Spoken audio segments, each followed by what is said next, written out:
Selamat pagi, salam sejahtera bagi kita semua. Bertemu lagi dengan saya dalam mata kuliah Statistika 2 dan pada kesempatan ini pokok bahasanya akan kita diskusikan adalah distribusi probabilitas teoretik. Baik, kita mulai ya. Pertama, variabel diskrit.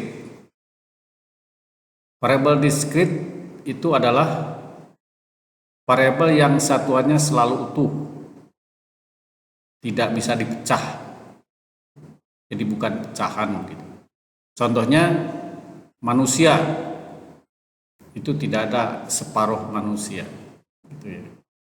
Kemudian apalagi binatang, mobil dan sebagainya.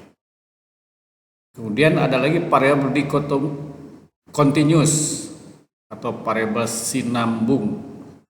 Itu adalah variabel yang satuannya bisa merupakan bilangan pecahan, misalkan gula setengah kilo. Dalam bagian ini akan kita bicarakan variabel distribusi probabilitas dari variabel diskrit, yaitu ya variabel yang utuh, tidak bisa pecahan ya. Contoh satu ya. Ada dua buah mata uang yang mempunyai dua permukaan yang simetris, dilempar ke atas satu kali. Ini sama dengan satu mata uang yang dilempar dua kali gitu ya.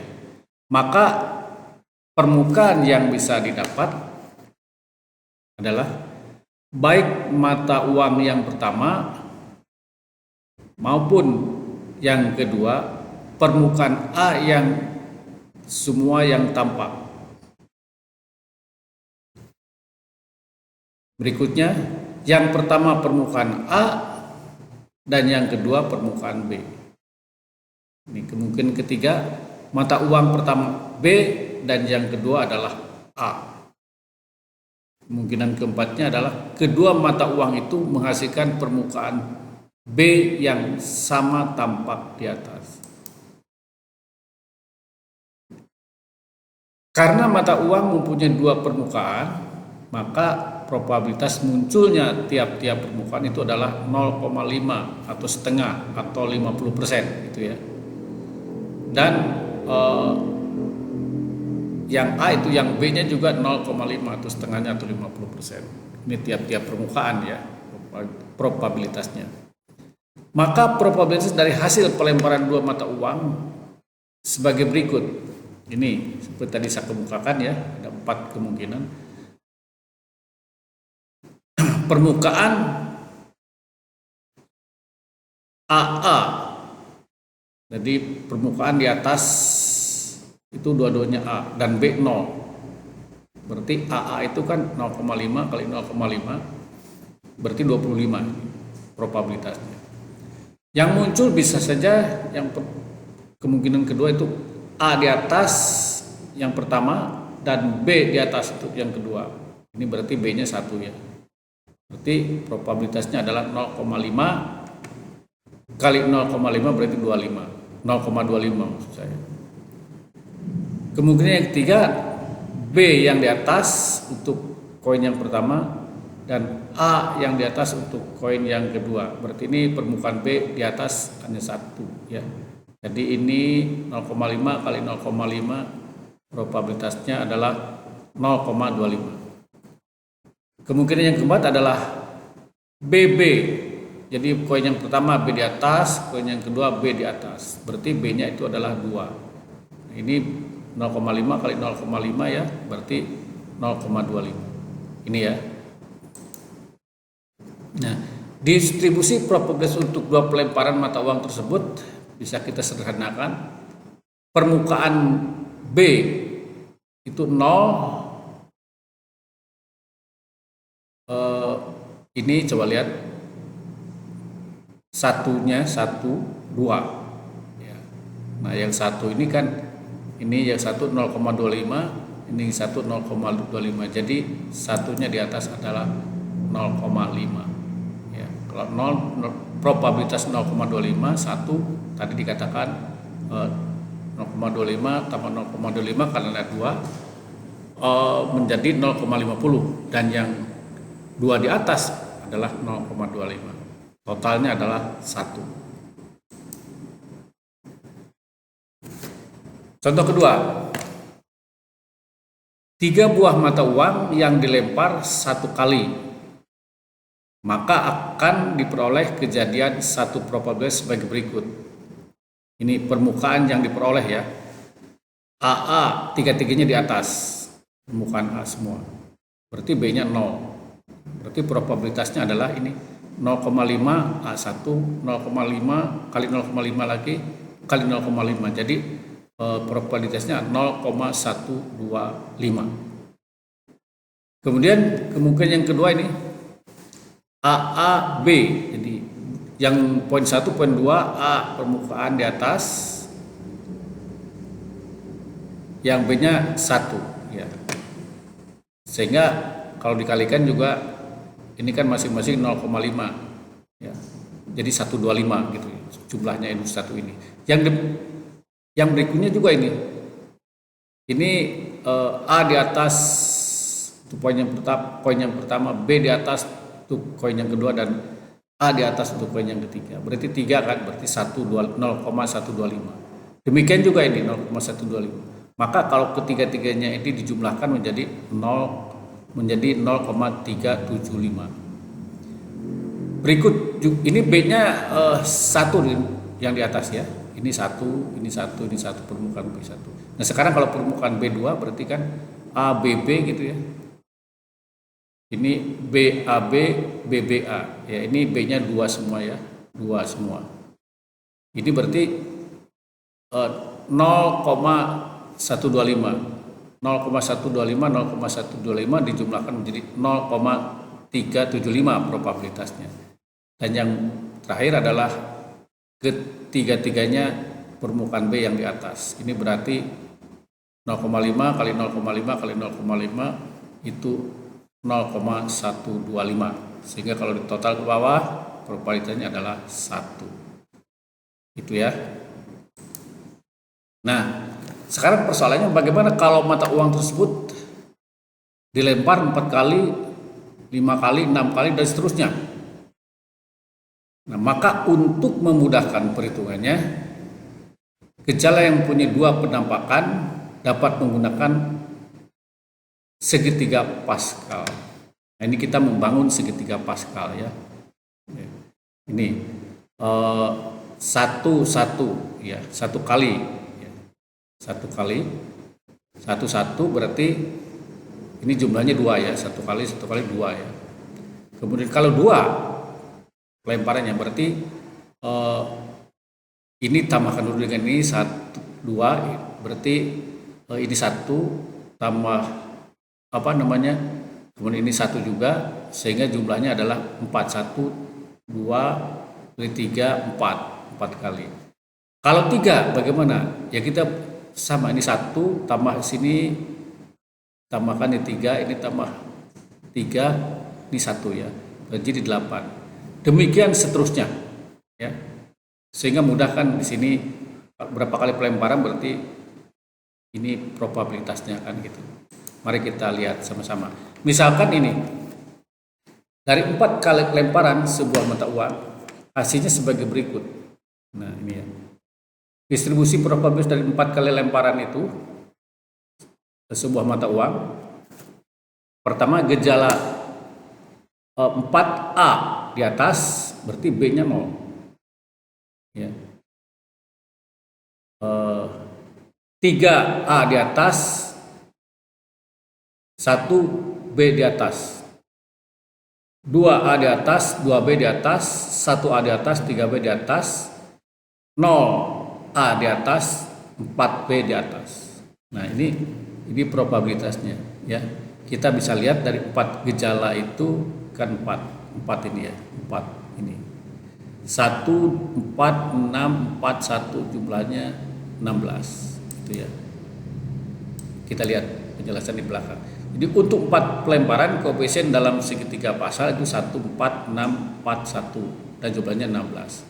Sehingga nah ini 1/16, 4/16, 6/16, 4/16, 1/16. Jumlahnya adalah 16/16 berarti 1.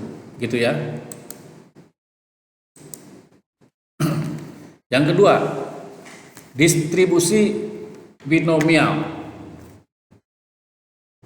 Distribusi binomial itu adalah salah satu distribusi kemungkinan teoritis dengan variabel random diskrit. Probabilitas sukses dengan simbol P kan?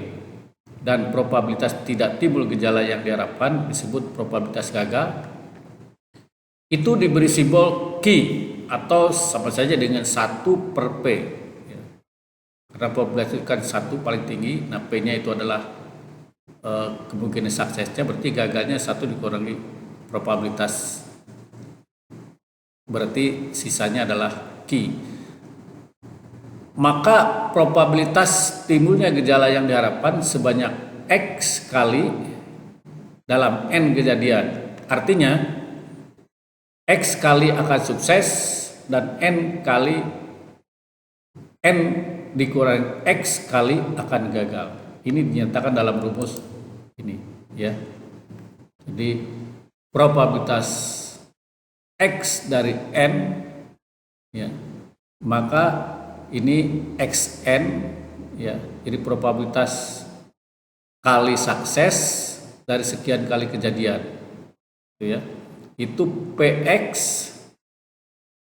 itu suksesnya ya, kali 1 dikurangi P kurung pangkat N min X ya. Nah ini disebut binomial koefisien. Jadi menunjukkan kali sukses dari kejadian. Jadi ini ya, sekian kali sukses dari N kejadian. Koefisien tersebut dapat dihitung dengan rumus. Nah, ini koefisien binomialnya bisa dirumus dengan rumus ini ya.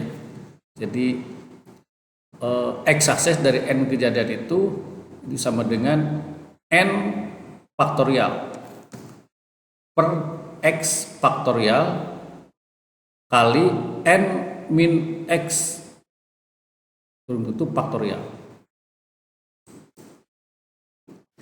ya. Ini keterangannya di mana N faktorial tersebut, N faktorial ini ya, ini notasi N faktorial, kemudian ini notasi 0 faktorial itu sama dengan 1, ini menurut definisi. Jadi kalau ada 0 faktorial berarti sama dengan 1. Jadi probabilitas Xn itu sama dengan N faktorial per X faktorial kali N dikurangi X kurung faktorial kali PX kurung 1 min PX kurung N min X. Contoh kasus ini ya. Koefisien binomial untuk 2 kali sukses dari 5 kejadian. Kita masukkan ke dalam rumus tadi. Ya, rumus ini. Nah, rumus ini.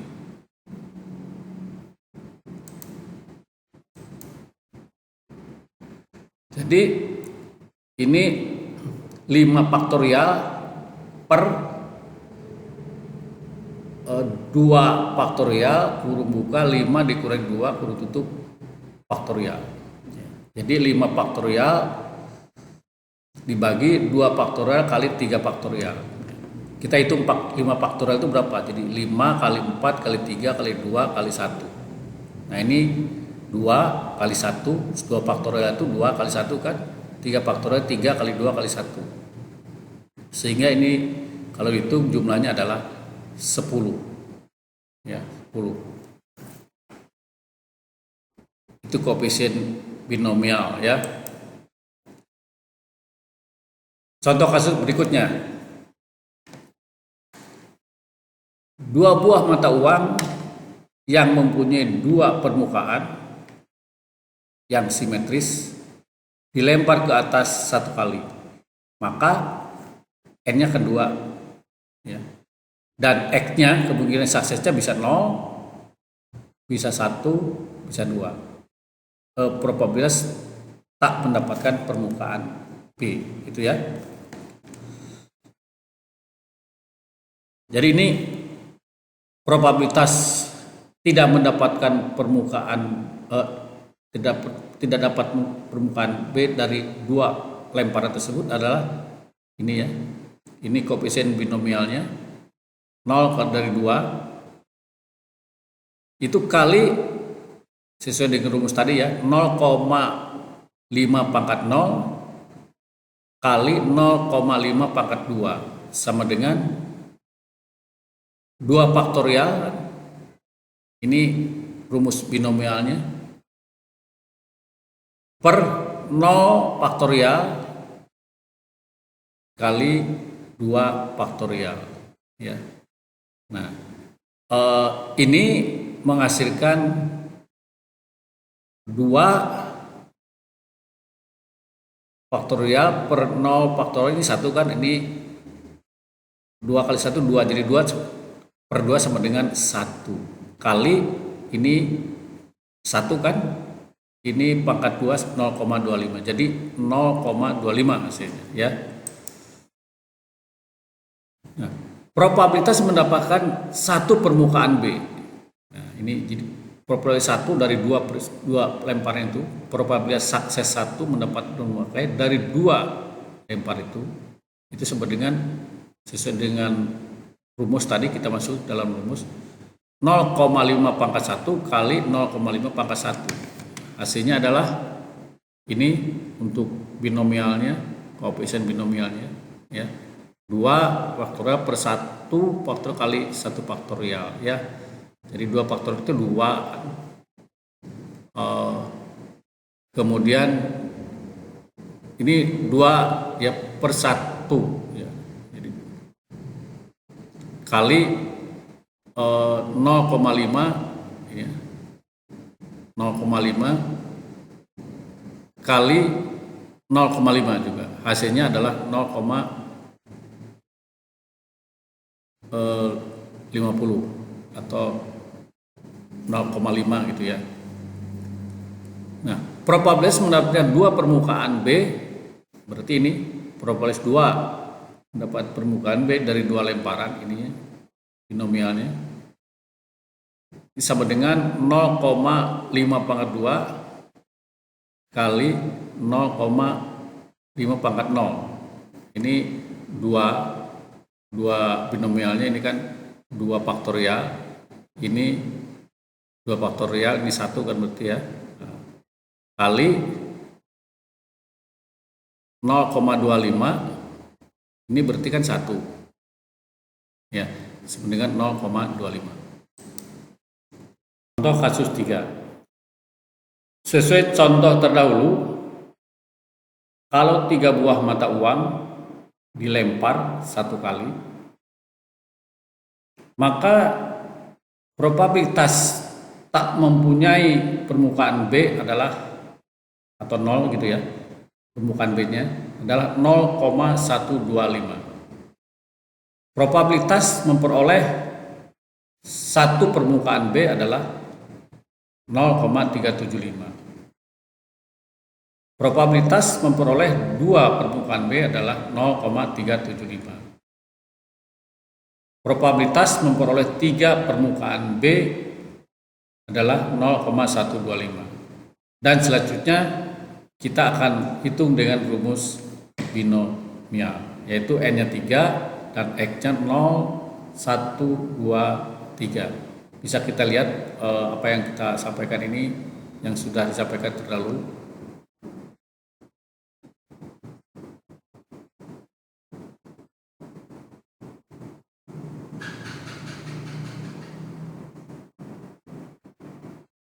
Nah ini ya, ini yang dimasukkan itu.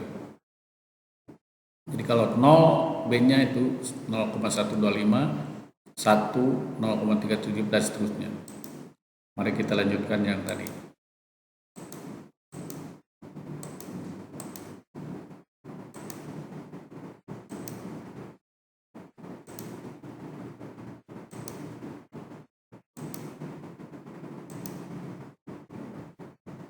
Mari kita lanjutkan ya. Kita hitung dengan rumus binomial ini.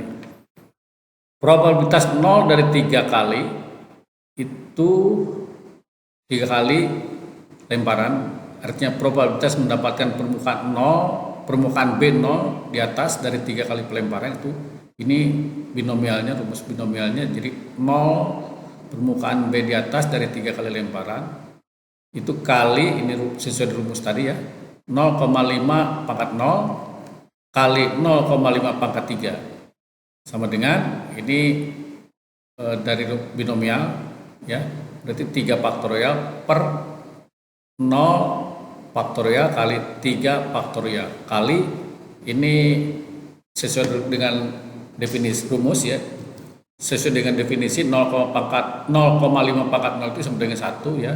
Kemudian ini 0,5 pangkat 3 itu kan 0,125. Jadi hasilnya adalah 0,125. Yang berikutnya adalah probabilitas 1B di atas dari 3 kali lemparan. Ini rumus binomialnya, koefisien binomialnya maksud saya, kali 0,5 pangkat 1 kali 0,5 pangkat 2 sama dengan ini koefisien binomialnya kali 0,5, karena 0,5 pangkat 1 sama dengan 0,5, 0,5 pangkat 2 itu sama dengan 0,25, sehingga hasilnya adalah 0,375 ya.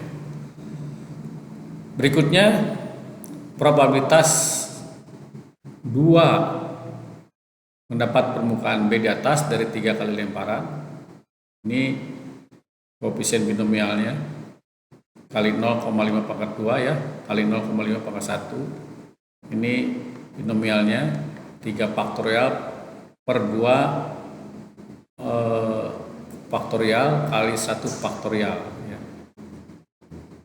kali 0,25 ya, 0,25 pangkat 5 itu 0,5 pangkat 2 itu sama dengan 0,25, ini pangkat 1 berarti 0,5, jadi hasilnya 0,37.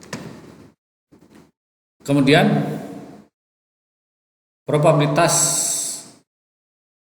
dapat 3 permukaan B di atas dari 3 lemparan itu, ini kan, ini koefisien binomialnya kali 0,5 pangkat 3 kali 0,5 pangkat 0 ya, sehingga ini 3 faktorial kali 3 per 3 faktorial kali 0 faktorial, hasilnya adalah 0,125 kali 1 sebenarnya 0,125. Jadi hasilnya kan sama seperti yang sudah kita diskusikan, ini hasilnya ya.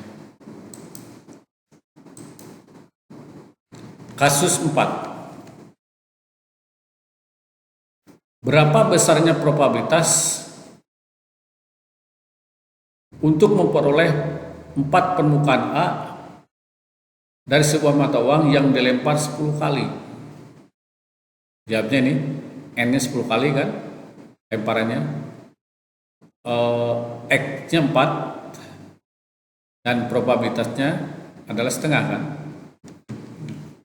Maka cara menghitungnya adalah probabilitas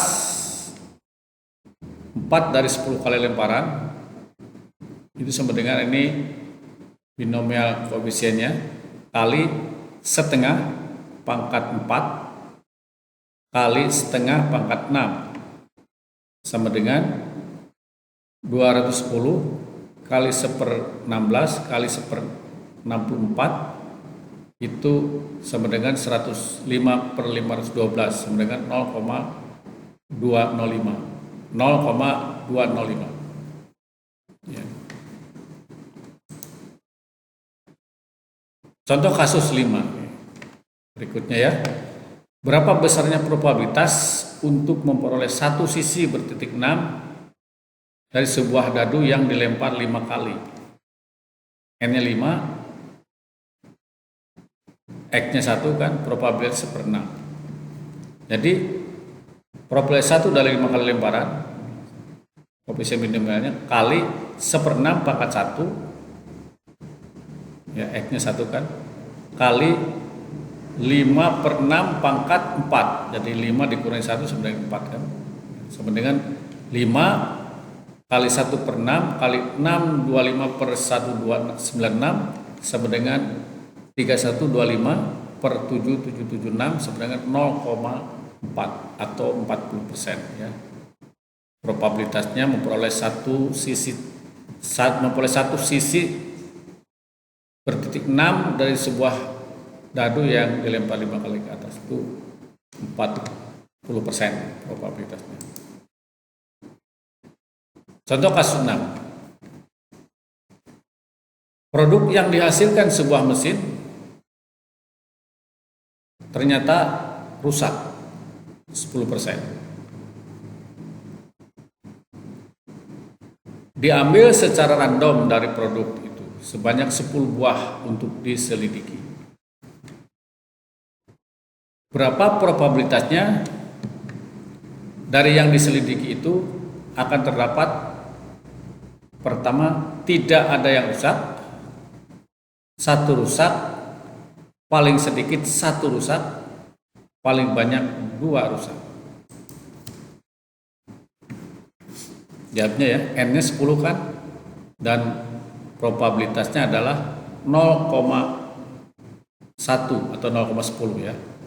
Jadi probabilitas 0 dari 10 itu ini koefisien binomialnya kali 0,10 pangkat 0 pangkat X-nya ini kan 0 kali 0,9 pangkat ini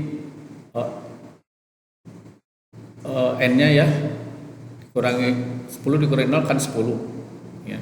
Sehingga hasilnya adalah 0,34868 ya. Probabilitas 1 dari 10 itu rusak dari 10 itu sama dengan ini 1 koefisien binomialnya kali 0,10 probabilitas ini pangkat 1 ya, kali 0,9 pangkat 9, yaitu 10 dikurangi 1 sama dengan 9. Sama dengan hasilnya 0,38742. Paling sedikit 1 rusak. Berarti yang rusak bisa 1, bisa 2, bisa 3 sampai dengan 10. Nah, probabilitas 1 rusak dari 10 ditambah probabilitas 2 rusak dari 10 plus probabilitas 10 rusak dari 10 itu kan seperti ini. 1 dikurangi probabilitas 0 rusak dari 10. 1 ini ya dikurangi ini kan sudah ketemu ini 0,34868 sehingga hasilnya adalah 0,65132. Berikutnya adalah paling banyak 2 rusak, berarti boleh 0, boleh 1, boleh 2 ya. Jadi probabilitas 0 dari 10 rusak ditambah probabilitas 1 di 10 rusak ditambah probabilitas 2 di 10 rusak. Nah, probabilitas 0 dari 10 rusak sudah diketahui tadi ini ya. Kemudian probabilitas 1 rusak dari 10 itu adalah 38, sudah diketahui tadi ini ya. Probabilitas 2 rusak dari 10 adalah 0,19371 sehingga totalnya adalah 0,42841 itu ya. Ini probabilitas rusak